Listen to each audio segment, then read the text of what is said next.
When you think about guns and letting hunters do what they want to do and the inherent right of self-defense, who do you think of?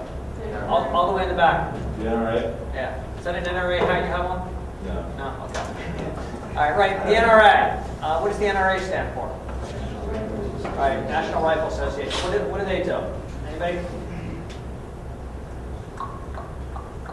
Yes? Right. They protect your right to bear arms. They protect your inherent right of self-defense. How do they do it?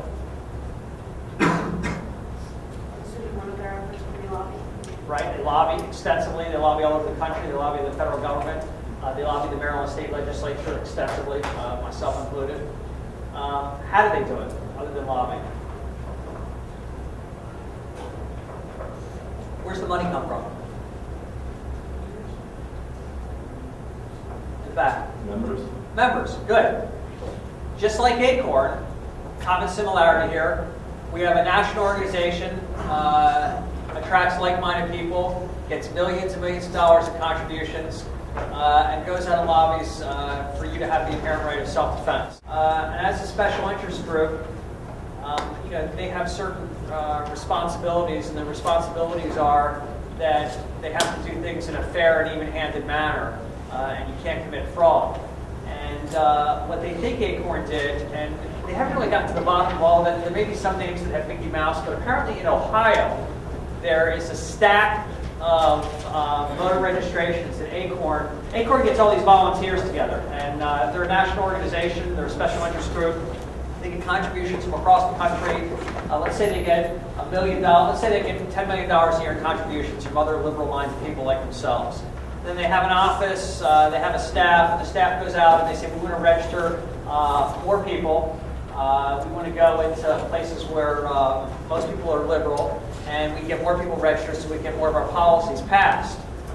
And what they don't have a license to do is commit fraud. And in Ohio, there's a stack of voter registrations in the thousands that Acorn registered people to vote, and they're not sure, and there's some doubt now as to the legality of those voter registrations. So people went to court and they said, hey, we want to check these voter registrations out and see if they're legal. And the court came back. I think it went all the way to the Supreme Court. And the Supreme Court, a conservative Supreme Court, ironically enough, came back and said, no, you don't have to check these registrations, and they are what they are. So the NRA can give you a few donors.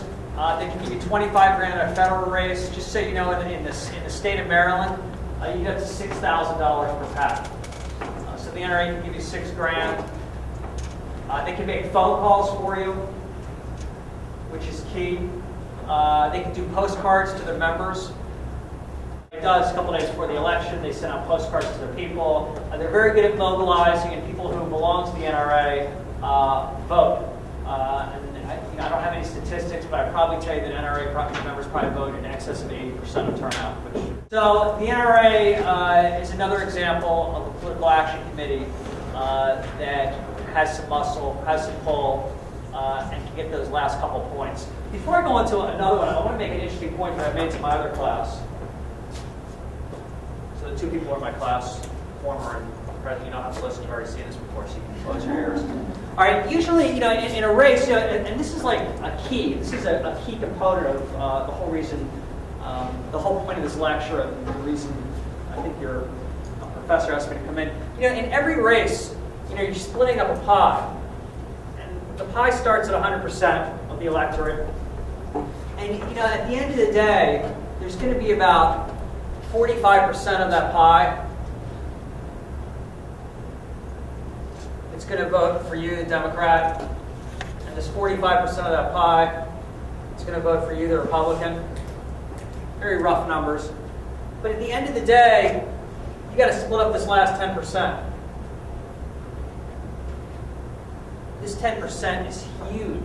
It's huge. And this is the answer to the key question, which is what can special interest groups do for you? I mean, this is Acorn, this is the NRA.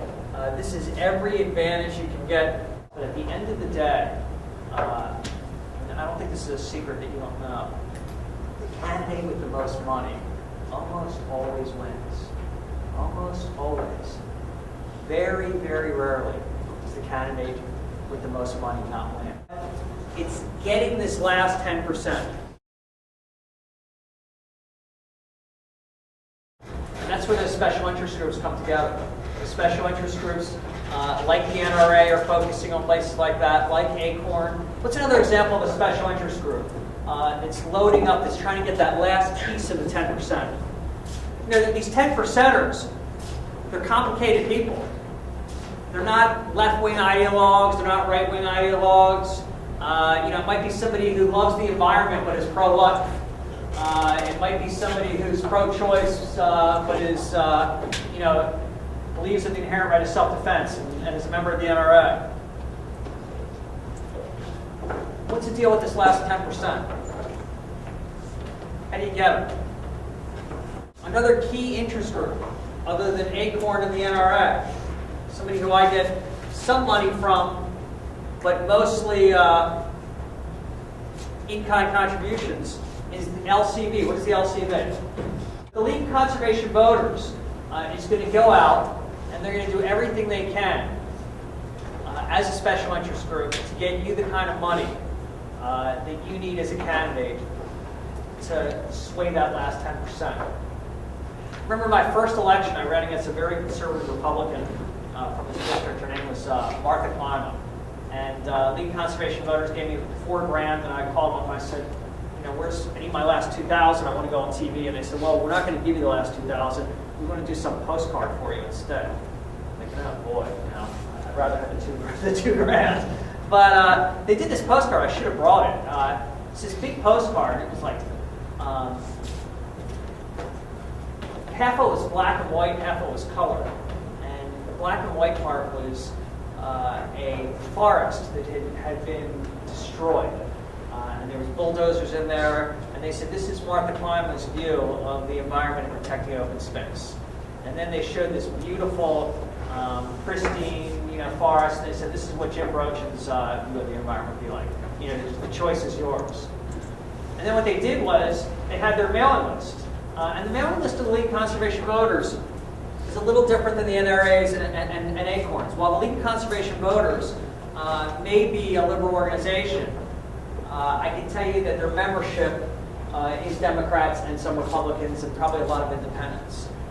This district alone, the 42nd district, which you're sitting in right now, is 50% Democrat, 33% Republican, and 17% of this district is independents.